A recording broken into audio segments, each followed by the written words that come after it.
Hello guys, welcome back to my mini vlog. ತುಂಬ ದಿನ ಆದಮೇಲೆ ಬೆಳಗ್ಗೆನೇ ಎದ್ದು ವ್ಲಾಗ್ನ ಸ್ಟಾರ್ಟ್ ಮಾಡ್ತಾ ಇದ್ದೀನಿ. ಕಾಫಿ ಕುಡ್ಕೊಂಡು ಸನ್ರೈಸ್ನ ನೋಡಿಕೊಂಡು ತಿಂಡಿ ಮಾಡೋಣ ಅಂತ. ಇವತ್ತು ಸ್ಪೆಷಲಾಗಿ ಮೆಂತೆ ಕಿಚಡಿನ ಮಾಡ್ತಾ ಇದ್ದೀನಿ. ತುಂಬ ಈಸಿ ರೆಸಿಪಿ, ಬೇಗ ಪಟ್ ಅಂತ ಆಗುತ್ತೆ. ಸೊ ಹೇಗೆ ಮಾಡೋದನ್ನು ತೋರಿಸ್ಕೊಡ್ತೀನಿ, ಬನ್ನಿ ನೋಡೋಣ. ಒಂದು ಜಾರ್ಗೆ ಶುಂಠಿ, ಬೆಳ್ಳುಳ್ಳಿ ಹಾಗೆ ಹಸಿಮೆಣಸಿನಕಾಯಿನ ತೊಗೊಳ್ಳಿ ಖಾರಕ್ಕೆ, ಹಾಗೆ ಈರುಳ್ಳಿ, ಸಾಂಬಾರು ಸೊಪ್ಪು, ಜೀರಿಗೆ, ಲವಂಗ, ಏಲಕ್ಕಿ, ಚಕ್ಕೆ ಹಾಗೆ ಪುದೀನ ಇಲ್ದಿರೋ ಕಾರಣ ನಾನು ಮೆಂತೆ ಸೊಪ್ಪನ್ನ ಹಾಕ್ಕೊಂಡು ರುಬ್ಕೋತಾ ಇದ್ದೀನಿ.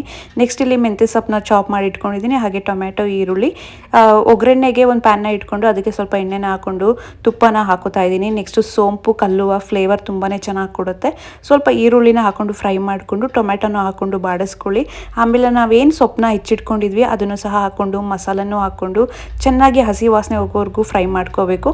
ಇದು ಹೋಮ್ ಮೇಡ್ ಗರಂ ಮಸಾಲಾನ ನಾನು ಹಾಕೋತಾ ಇದ್ದೀನಿ. ಹಾಗೆ ರುಚಿಗೆ ತಕ್ಕಷ್ಟು ಉಪ್ಪನ್ನ ಸೇರಿಸ್ಕೊಂಡು ಅಕ್ಕಿನ 10 ನಿಮಿಷ ಮುಂಚೆನೇ ನೆನಾಕಿದೆ, ಯಾಕಂದರೆ ಅನ್ನ ಚೆನ್ನಾಗಿ ಬರುತ್ತೆ ಅಂತ.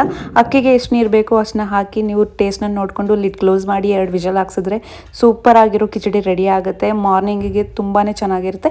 ಈ ವ್ಲಾಗ್ ಇಷ್ಟ ಆಗಿದ್ರೆ ಲೈಕ್ ಮಾಡಿ, ಶೇರ್ ಮಾಡಿ, ಹಾಗೆ ಸಬ್ಸ್ಕ್ರೈಬ್ ಮಾಡ್ಕೊಂಡು ಹೋಗಿ.